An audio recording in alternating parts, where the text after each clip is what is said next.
Hi everyone. तो कैसे हैं आप सब? आई होप आप सब बहुत ही अच्छे होंगे। तो आज का जो वीडियो है वो कार फ्रेशनर के बारे में है।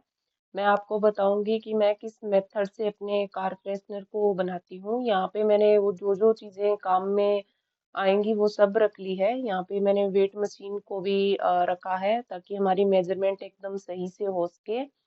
इसके लिए जो मैंने बेस लिया है वो डेप्थ बेस लिया है, क्योंकि अलग अलग फ्रेग्रेंसेस के लिए अलग अलग बेस की रिक्वायरमेंट रहती है।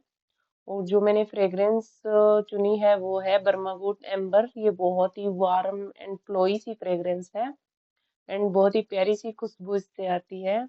और ये जो बोतल मैंने यहाँ पे ली है ये 12 ml की है। एंड मैंने ये सारा मटेरियल है वो कैंडल मेकिंग सप्लाई इंडिया से मंगवाया है। आप वहाँ से मंगवा सकते हैं, उनका बहुत ही अच्छा मटेरियल मुझे लगता है। एंड मैंने इसके लिए दो ड्रॉपर भी लिए हैं। अलग अलग बेस के लिए मैं अलग ड्रॉपर को काम में लूंगी एंड फ्रेग्रेंस के लिए मैं अलग ड्रॉपर को काम में लूंगी। तो चलिए स्टार्ट कर लेते हैं वीडियो। ये जो वेट मशीन है इसको हम चालू कर लेते हैं। इसमें जो है हम दो टाइप से मेजरमेंट ले सकते हैं, एक ग्राम में और एक आउंस में। तो हम ग्राम्स में ही अपनी मेजरमेंट लेंगे। तो यहाँ पे मैंने अपनी वेट मशीन को चालू कर लिया है। सबसे पहले जो हमारी बोतल है उसका वेट हम मेजर कर लेंगे कि उसका वेट कितना है। तो इससे पहले इसकी जो रबर की लीड है ऊपर वाली उसे हम हटा लेंगे। एंड फिर इसको हम वेट मशीन पर रख लेते हैं। इसके बाद इसका समथिंग 43 के अराउंड ग्राम्स में इसका वेट है। एंड हमें ये वेट जो है माइनस करना है, जीरो करना है। इसके अलावा जो हम डालेंगे अपना मटेरियल उसका वेट हमें देखना है। तो यहाँ पे मैंने जीरो कर लिया है। आप जैसे इसे उठाएंगे माइनस में आपको 43 दिखाई देगा। अब इसका बोतल का वेट है वो जीरो शो हो रहा है। तो यहाँ पे जो मैंने डेप्थ बेस को काम में लिया है, क्योंकि मैंने बताया कि पर्टिकुलर हर एक फ्रेग्रेंस के लिए अलग अलग जो है बेसिस को काम में लेते हैं।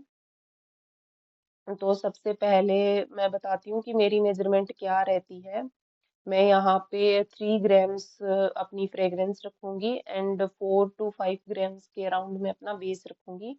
मैंने 25% के अकॉर्डिंग फ्रेग्रेंस रखी है। मेरे लिए ये मेथड बहुत ही अच्छे से वर्क करता है। सबके लिए अपना अपना अलग अलग मेथड होता है। कोई 20 ग्राम के हिसाब से बनाता है, कोई सॉरी 20% के हिसाब से एंड कोई 15% के हिसाब से। लेकिन मैंने 25% लिया है, जो कि ना ही तो बहुत ही कम है और ना ही बहुत ही ज्यादा है ये। मेरे लिए ये मेथड बहुत ही अच्छे से वर्क करता है। अगर आपको हेल्प मिलती है तो आप भी जरूर से ये ट्राई करना। तो आप चाहें तो पहले बेस भी डाल सकते हैं, चाहे तो आप फ्रेग्रेंस भी डाल सकते हैं।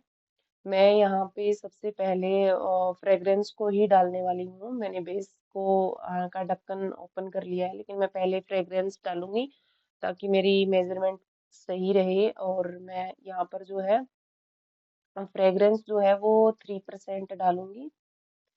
इनकी जो क्वालिटी है जहाँ से मैंने ये सामान परचेज किया, ये बहुत ही अच्छी क्वालिटी के फ्रेग्रेंसेस हैं, बहुत ही अच्छी क्वालिटी के बेस हैं, बहुत ही अच्छे से वर्क भी बहुत ही अच्छे से करते हैं। इनकी जो लिड वगैरह है बहुत ही एयर टाइट लिड है। एंड मैंने अब तक जितने भी मेरे मटेरियल को काम में लिया है, मैंने ऑलमोस्ट इन्हीं की वेबसाइट से सारा मटेरियल काम में लिया है, क्योंकि मुझे बहुत ही ज़्यादा पसंद है इनका मटेरियल। थोड़ा सा कॉस्ट में थोड़ा सा ज़्यादा आपको पड़ेगा, बट जो आपका प्रोडक्ट बन के निकलेगा वो बहुत ही परफेक्ट निकलेगा। एंड मैं डिस्क्रिप्शन में भी अलग अलग बेसिस के साथ कौन कौन से फ्रेग्रेंसेस आप काम में आएंगे वो मैं डाल दूंगी। तो यहाँ पे हम अपनी फ्रेग्रेंस ऐड कर देते हैं। और जैसा कि मैंने बताया कि मैं 3 ग्राम्स अपनी फ्रेग्रेंस को यहाँ पे ऐड करूँगी। क्योंकि आप चाहो तो ज़्यादा भी ले सकते हो, चाहो तो कम भी ले सकते हो। क्योंकि काफ़ी सारे लोग होते हैं जिन्हें बहुत डार्क फ्रेग्रेंस पसंद होती है, और काफ़ी सारे लोग होते हैं जिन्हें बहुत ही कम फ्रेग्रेंस पसंद होती है। लेकिन मैंने मीडियम ही रखी है, ये ना ही तो ज़्यादा है और ना ही कम है। तो यहाँ पे हमने अपना 3 ग्राम फ्रेग्रेंस ऐड कर लिया है। अब हम जो बाकी का अपना बचा हुआ है वो उसमें हम बेस को फिल कर लेंगे। तो यहाँ पे मैं अपना दूसरा ड्रॉप पर काम में लूंगी। फ्रेग्रेंस को हम टाइट करके एंड क्लोज करके रख देते हैं। अभी हम इसमें बेस को ऐड करेंगे एंड बेस जो है अपना जितना भी बचा हुआ है अपना बेस हम काम में लेंगे।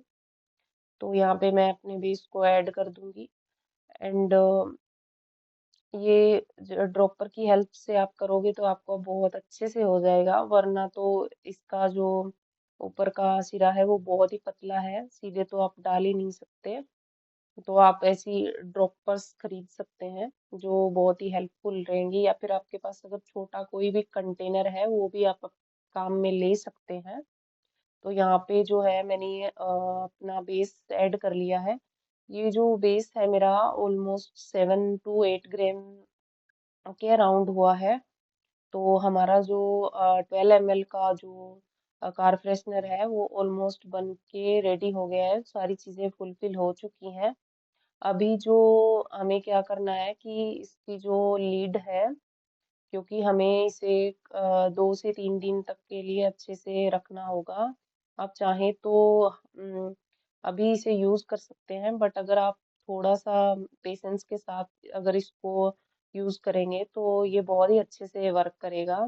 इसकी लीड को लगा देते हैं एंड इसके बाद इसे हम 1 से 2 मिनट के लिए अच्छे से मिक्स कर लेंगे।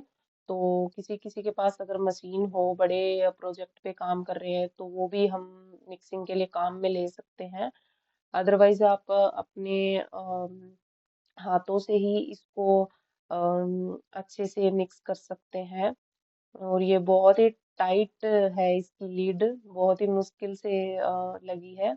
अभी इसको मैं शेक कर लेती हूँ अच्छे से, ताकि अच्छे से प्रॉपर तरीके से मिक्स हो जाए बेस एंड फ्रेग्रेंस। एंड ये बहुत ही क्रिस्टल क्लियर सी दिखेगी, कोई भी इसमें अलग सा आपको कुछ नहीं दिखेगा, ये बहुत ही प्यारी सी बन के निकलेगी। एंड जैसे ही ये अच्छे से स्टर हो जाएगी, वुडन वाली लीड है वो आप इस पर लगा देना एंड ऑलमोस्ट इसे 72 आवर्स के लिए आप छोड़ सकते हैं, जिससे कि बेस एंड फ्रेग्रेंस है वो अच्छे से होल्ड हो जाएंगे। एंड देन अगर आप इसके बाद इसको 72 आवर्स के बाद अगर काम में लेते हैं तो ये बहुत ही अच्छे से फ्रेग्रेंस इसकी आएगी। एंड जब भी आपको इसे काम में लेना है, आपको जो अंदर की जो लिड है उसको निकाल देना है एंड वुडन वाली जो कैप है उसको लगा के इसको थोड़ा सा उल्टा करके 1 मिनट के लिए एंड अपनी कार में जो मिरर है उसके साइड आप इसको स्टक कर सकते हैं। तो आज के लिए बस इतना ही दोस्तों, मिलते हैं नेक्स्ट वीडियो में।